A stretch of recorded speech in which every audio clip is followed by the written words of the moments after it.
We continue our health and wellness series discussing mental health, specifically childhood development disorders. Joy in the City is a program that highlights people and organizations having an impact in our city. All too often, we hear about the problems and dysfunction in our culture, but we are coming with a different approach as we take a look at the good things that are going on right here in our community. I'm Bethany Marshall, and you're about to see what God is doing in our city. We want to thank our program sponsors, Park Home, for their donation of furniture used in our studio, as well as Taylor Design and Events for beautifully decorating our studio space. If you have any furniture or design needs, these organizations are top-notch in our book. Thanks. Our focus for a few episodes will be on mental health. This isn't something that we take lightly or brush off as unnecessary. Today's topic is specifically in the realm of addressing childhood development disorders. Troy Ferguson sits down with Dr. Reverend Dave and Karen Irvine concerning this issue. All right, let me start by thanking you for joining with me today as we talk about some things more in the realm of health and wellness. Today we're going to talk about mental health and how it relates to children. So talk a little bit about that industry, that whole thing. That's an upcoming kind of a new development with kids today, and it's in its early stages. When you look at it, because the climate of children has changed so dramatically within the last 10 years. So to keep up with that development, mental health professionals have changed how they diagnose, how they treat, what they are facing and experiencing. So let's talk about that. Why has things changed so much in the last 10 years? Well, look at the culture of the environment. Kids aren't growing up in the same kind of home environments for the most part that we grew up in 30 years ago. The environment of our kids has changed. The schooling has changed. The environment of the kids at school has changed. The community is changing. Education is changing. Technology has changed a lot over the years, and children are more tech savvy and less involved in creativity. They don't go outside to play the way they once did. And I think that we have to teach children how to play sometimes because they don't have the role models that they used to have in family life and in being able to see modeled before them the kind of things that they should be learning and growing toward in their lives. And what I mean by that is that they find themselves not knowing a direction that they want to go. And without a direction, that they spend more time, they rush home so that they can play on their tablets, or mom gives them something as a babysitter just to keep them quiet. So television. It's really changed. Not just television, it's more electronics, and probably I'm not even as versed in it as the kids are. Because television, the aspect of television being a babysitter, that's nothing new. No. But now the kids have iPhones or iPads, different things that they would play with. Look at the age the kids are grabbing these and having their cell phones. It's amazing how early our grandkids know how to use these. Sure. Well, the games they play are less appropriate for real life. And even I read a book in my class today where I teach, and they had a clown in the book, and immediately a child wanted to talk about clowns, but not in the way that we would think about clowns. And it was obvious they had seen some things that probably aren't positive in their lives. Sure. I mean, with television, at least to some degree, you have between the ratings and so forth, you have a little bit of the protection on it. If they get on their phones and if the parents aren't monitoring, they're getting access to all kind of stuff that wouldn't be age appropriate. Supervision is lacking Yeah. as far as that goes too. So how does that impact the mental health, the mental wellness of the kids? And what have you seen and what you've had to deal with through counseling? What's been going on in that realm? Well, let's look at parents are out working because of the economic environment. So mom and dads come home, they rush home. There's no longer really the sitting down and having a wholesome dinner. And statistics have shown, just for the mental health of the family unit, even if you just sit down one night a week around a dinner table and have just wholesome discussions, changes the whole climate of the family unit. Go to a restaurant. Look at all the people sitting around tables with their cell phones out. Mm-hmm. And so there's no longer that dialoguing, that interaction with the kids and with one another. And so there's an isolation. And so kids are looking to fill that void with something else. They're not nurtured anymore. And so they're battling with issues like depression because they don't feel loved. They're battling with issues like anxiety because they're being bullied and pressured. The stress level of kids today is so high.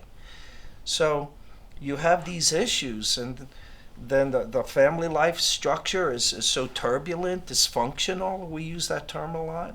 So yeah, it's a very, very complex issue anymore. And so what are you finding in your training and your counseling and your different things? What are you finding that is things that you're having to do different now than maybe counselors had to do 5-10 years ago? Try to teach parents to be parents.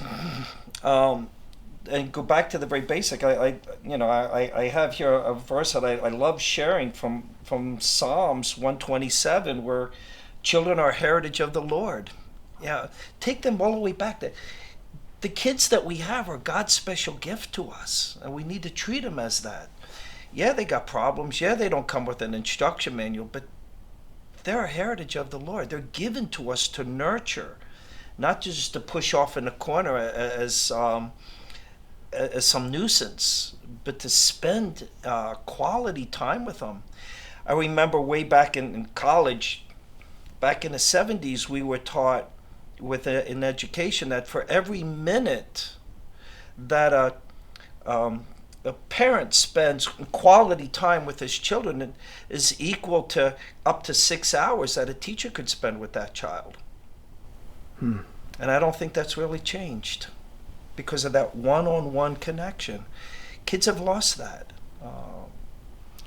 Just taking time to find out about their day, taking time to sit and hear what's happening. Many times kids come home and things have happened to them through no fault of their own, and there's no one to listen, and people are taking advantage of our children, and there's so many studies of terrible things that are happening to children, and we have to have in our churches people that are watching and looking out, and we need to reach our kids and be parents.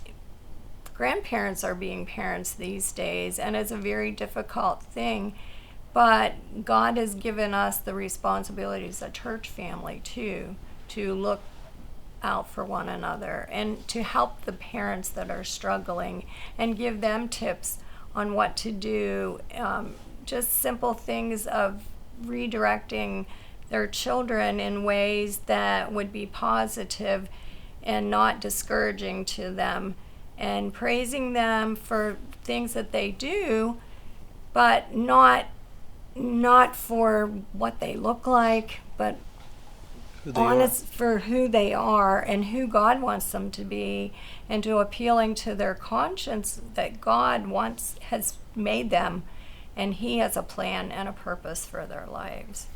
I remember my dad gave me a little plaque back when I was in junior high school, and it said this, and it's something that I share a lot with parents or young people that are struggling.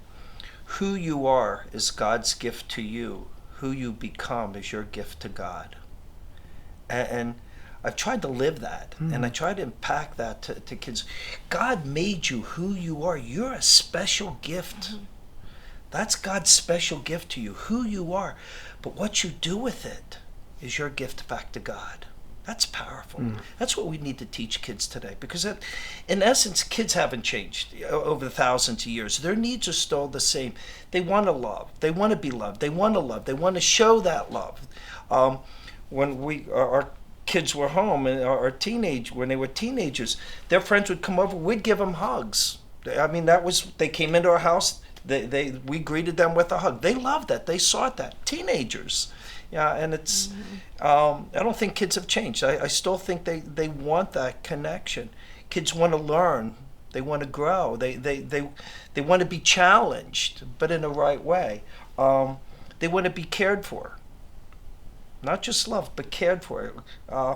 Take time to find out what's going on, what's making them tick. Care for them. And they, more importantly too, they need Christ. They need Christ in their lives. Those are basics. We all make mistakes, and when we're learning how to do things, when we make mistakes, we have to come alongside them and not push them down and pound them, but help them and show them this is how we behave and this is why. Today, there's been an increase over the last several years of kids being bullied by 60% in our schools, and even going to school on the buses and things. Before we get back to our program, I want to talk to you for just a moment about Join the City. As you probably know, this program is designed to highlight people and organizations that are impacting our community. As part of this, we also desire to produce stories that can not only impact but inspire the viewer, as with this series on health and wellness. We don't charge any organization to produce a story, but that doesn't mean there are not costs associated with producing the show. Thankfully, we've had a few sponsors that have helped with the studio set and equipment, and Transformation Church has graciously offset most of our costs throughout the past year. But moving forward, we see God utilizing this program to bring hope and awareness to many issues facing our culture. Documentaries are in pre-production now for the categories of bullying, anxiety, and suicide awareness, as well as other challenging topics.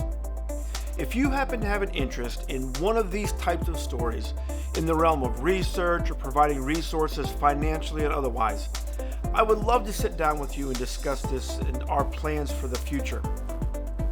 Like I said, we don't charge anything, and I will not charge any organization to highlight them. But we do have costs associated with producing every single story. So please contact me directly at troy@jointhecity.org.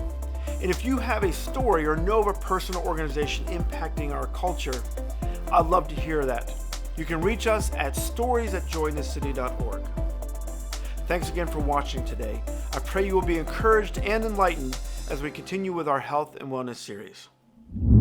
So in your experience, what are some things that the church culture needs to be doing to minister to the dysfunction? Because we do know that there's an increase of dysfunction in the culture when it comes to raising kids. Matter of fact, we're looking at kids and they're not doing this, they're not involved in that. And a lot of times the parents are dysfunctional themselves, so we can't expect the kids to do much better.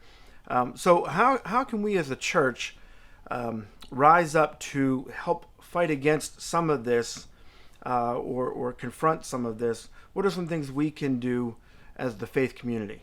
Well, we provide not just programs, but opportunities for boys and girls to learn in their own age groups, but in a way that we have people that are mentoring them and with them. Now, in our church, and we have a meal on Wednesday evenings, and they come and we have teachers that sit with the same children, and we get to know them. We love on them. They get food for their bodies, and that meets a need in some cases. And they tell us things and they just start opening up, and they need time with people that they can trust. And we do that regularly. In the summertime, sometimes we have extra programs, and it's some of the same people, but we try to get everybody on board realizing and praying for these kids. And I just love that aspect where they sit with you and they start telling you about their day, or if they're moving somewhere, and how that affects them and how they feel about it, and they have somebody they can talk to and that will care about them. So that's one thing that I really like. And just to go back to what I just said a few minutes ago, we need to show these kids that they are loved. And you look what Paul writes in Ephesians chapter 4, verse 32, be kind, tender-hearted. And that's something that we need to show these kids, that kindness, that tender-heartedness, to love on them the way Christ would want us to love on them, to help them to learn and grow. They're growing up in a very stressed environment, so they're learning in the church, and when they come to us, not in a stressful way, but in a caring, nurturing type of way. Some very basic. Some of these kids don't even know how to sit still and sit around a table and dialogue and discuss. So some basic family unit, family structures, and take the time to really get to know them, to care, as Karen said. They need to learn grace. We all make mistakes. And when we're learning how to do things, when we make mistakes, we have to come alongside them and not push them down and pound them, but help them and show them this is how we behave and this is why. And when we are developing relationships with friends, this is how to make a friend, and this is how to, and if you fail, then we're gonna find out what steps we can do to make it better, and take personal responsibility for what you are learning and what you're doing so that you can do better the next time.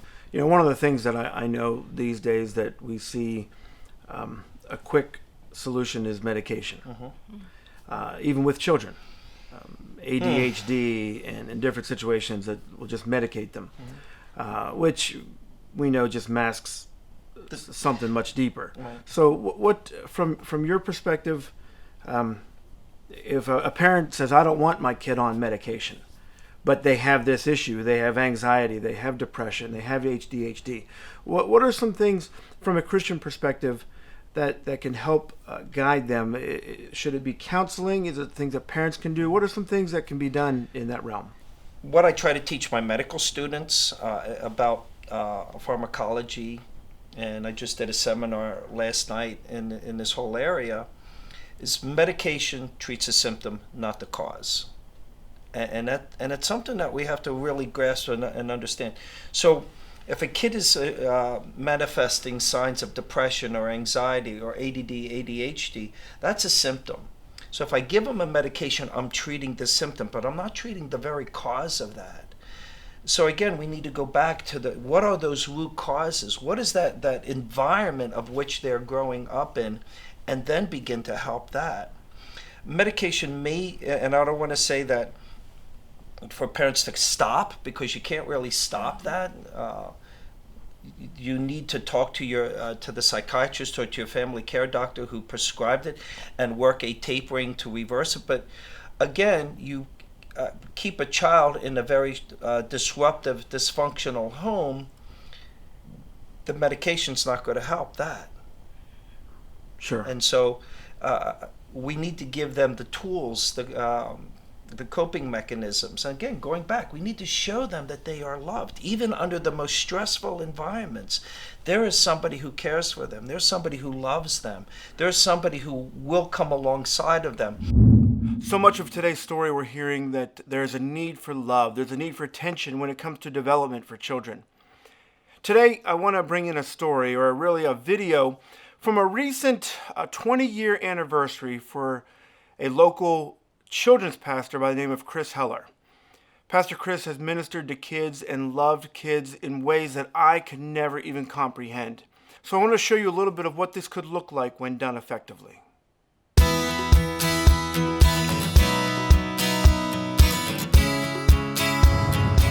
Hey Pastor Chris, this is Rachel Powell sending you a hello and a congratulations. I just want to thank you so much for the part that you played in my life. Now as a worship leader and a missionary in Thailand, I was thinking back on my time with you in kids ministry, and I realized that my first worship leading experience was with you in kids church, and my first missions trip was with you in kids church, and I don't think that that's a coincidence.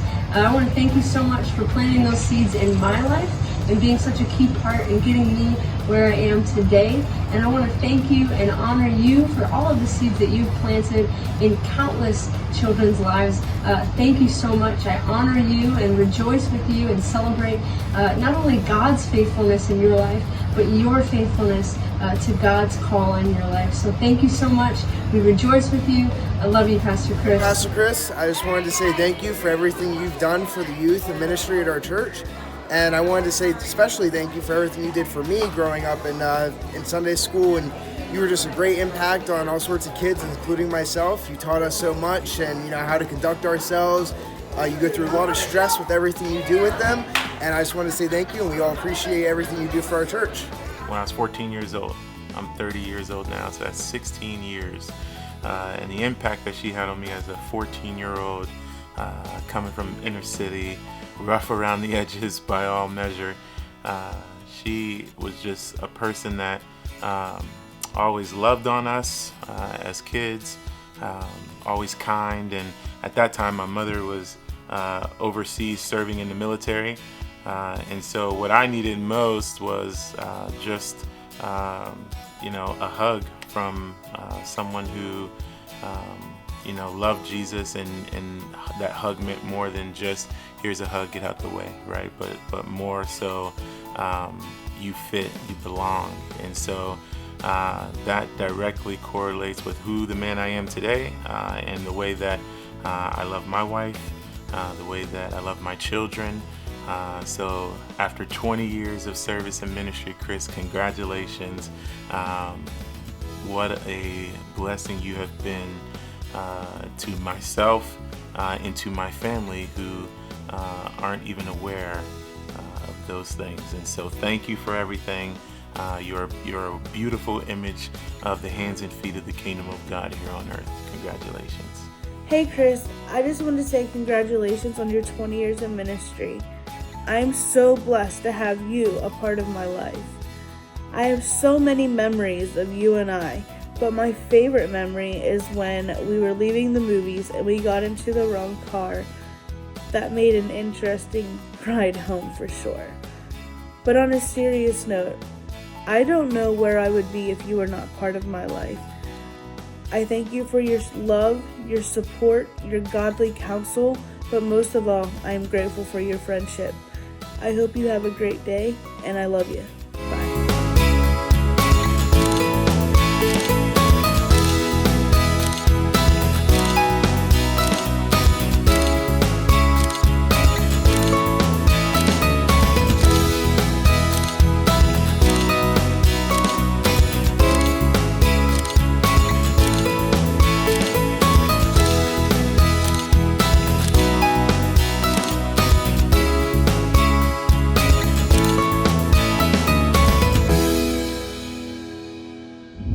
Talk to me about some of the statistics concerning the children, the teenagers, and so forth that's kind of alarming.